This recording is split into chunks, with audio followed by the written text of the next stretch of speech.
I was a 4-time kickboxing world champion. For 12 years, I trained 5 hours a day, 6 days a week. And I was motivated to train probably about 25% of the time. The rest of the time I went because I am disciplined. You don't feel like going through that shit on a Wednesday morning when you wake up, but you have to do it because you're disciplined. You're either a disciplined individual or you are not a disciplined individual. There's a difference between want and want. And I say this all the time. People say to me, I want to be rich. And I say, okay, well, I want to be able to ice skate, but I don't want to be able to ice skate enough to go learn how to ice skate because I can't be bothered. I mean, surely if I could click my fingers and be a figure skater, I'd click my fingers. Who wouldn't? But I don't want to actually go train because I don't want it enough. And this is the exact point with money. Everyone wants money put on their lap.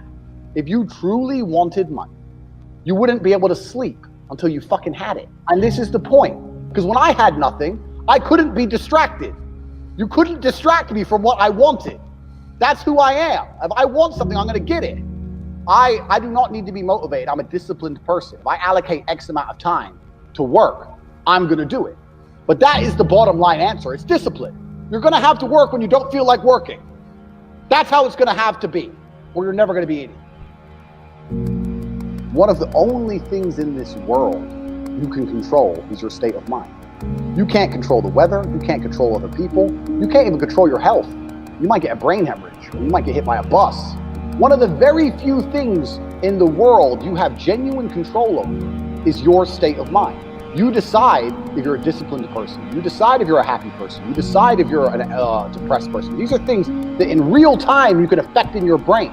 This is all you can control on Earth. If you can't control that, then you're just a feather in the wind. And life's gonna blow you around and you might land somewhere good, you might land in dog shit, nobody knows. Your state of mind is what you should be able to control. If you can't wake up and say, today I'm making some money, and actually try your very, very best, and actually stay dedicated to that task. If you can't do that, you're fucked. Motivation isn't real. Everyone says this. Motivation is not real. Discipline's real. I do not feel like training, but I still train because I'm a disciplined individual. You don't get to go through life only doing the things you feel like doing. So this is down to you, my friend. And listen, you may feel fired up for 10 minutes after this little talk, but you're not going to feel fired up forever. You need to put systems in place. You need to get discipline. You need to get an atmosphere of people around you who are going to keep you accountable and not make it easy for you to continue to be a fucking nobody. And then you're going to fix your life. Otherwise, you're going to stay a nobody. You're tired. You don't want to work. You want to go to sleep and just relax. You do it fucking anyway. That is the most basic imperative of the masculine frame, which has been destroyed in real time. They are trying to convince you that you should act how you feel. You should show more of your feelings. If you feel this way, you should show it. If you want to cry, cry. What I'm saying is the reason they're trying to bring out emotionality in you is because of exactly what Myron said.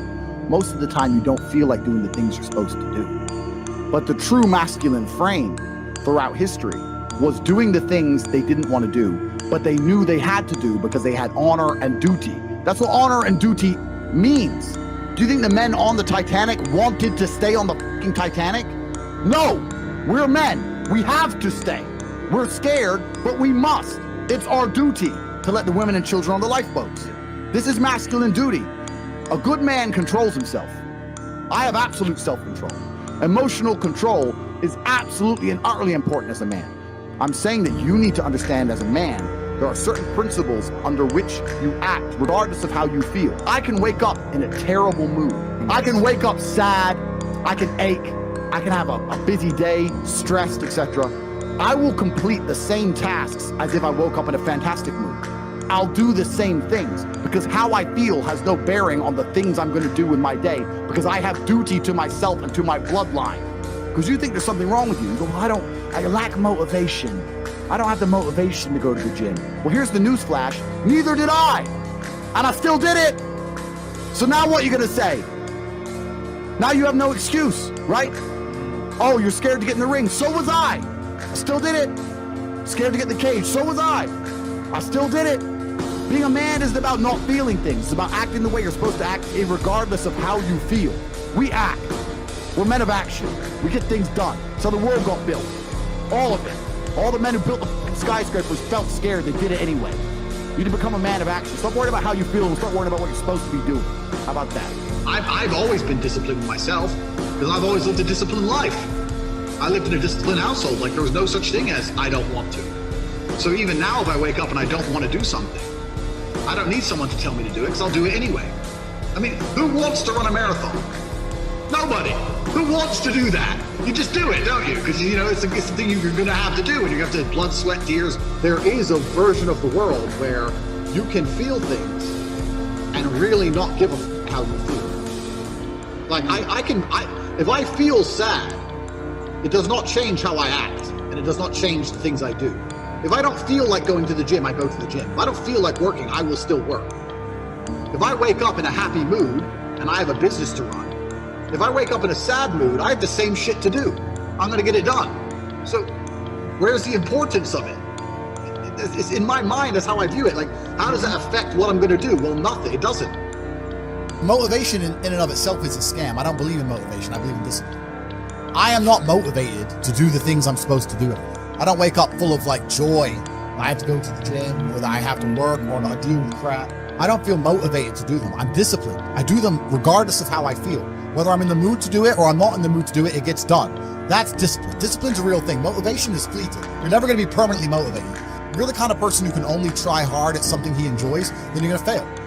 If you truly want to win, you can't only want to win when you're happy, and you can't only want to win when you're motivated. You're competing against men like me who will perform even when it's raining, not only when the sun is shining. And if you're going to be the kind of person who can only do it in one of those scenarios, you are going to lose.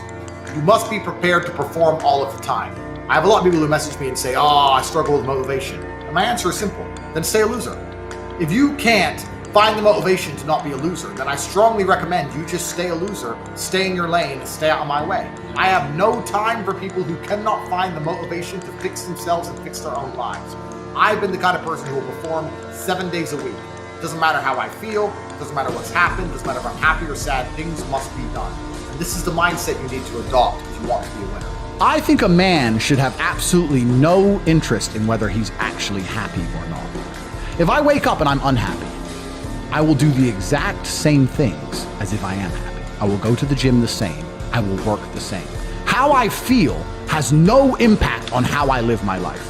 I don't think happiness as an index is a healthy view for a man to have on life success. If you're waking up and going, oh, am I happy, am I not? You're looking at life wrong.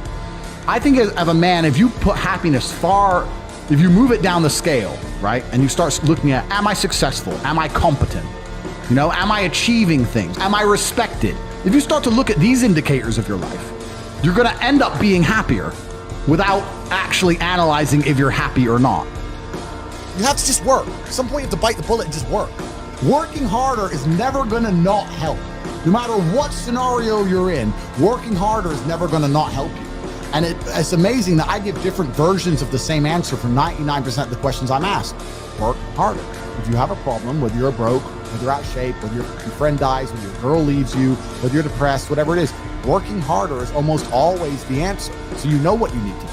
You need to do it. And what's amazing, again, is kind of like the antidote. If you take the antidote before the poison, then you never get sick in the first place. If you're always working as hard as possible, if you're always working your ass off and trying to be the best version of yourself every single day, then you never get sick in the first place. You're already working, you're already taking the antidote. So things can't attach to you, they can't get hold of you.